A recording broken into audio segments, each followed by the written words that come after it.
Good morning guys. तर हा vlog खूप दिवसाचा आहे पण मी आज अपलोड करते आहे. तर आम्ही गेलो होतो शेतामध्ये. कसंबसं वाट काढत या चिखलातून शेतामध्ये पोहोचलो. तिथून मग सरळ आम्ही पोहोचलो विहिरीजवळ.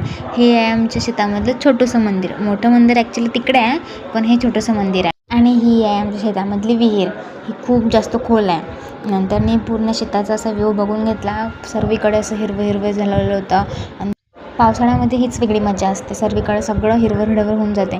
आणि ह्या चिखलामधून चालता चालता माझ्या शूजची अशी अवस्था झालेली होती. मग मी मस्त अशी रेडी झाली. माझे सगळे बिया घेऊन घेतल्या, माझे अस्त्रशस्त्र सगळे घेऊन घेतले.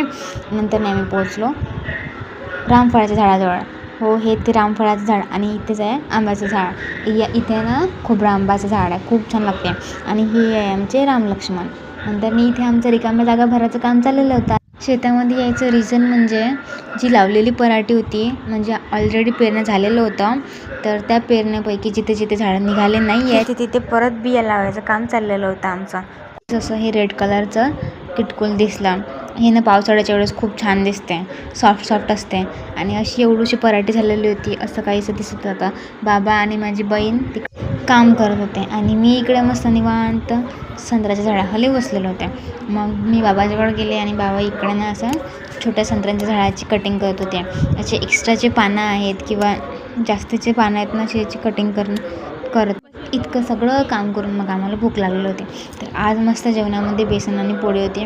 मग आम्ही मस्त जेवण केलं आणि त्यानंतरने परत आमची रिकाम्या जागा भरायचं काम सुरू झालेलं होतं. व्हिडिओ आवडला असेल तर like, share, subscribe. Bye bye.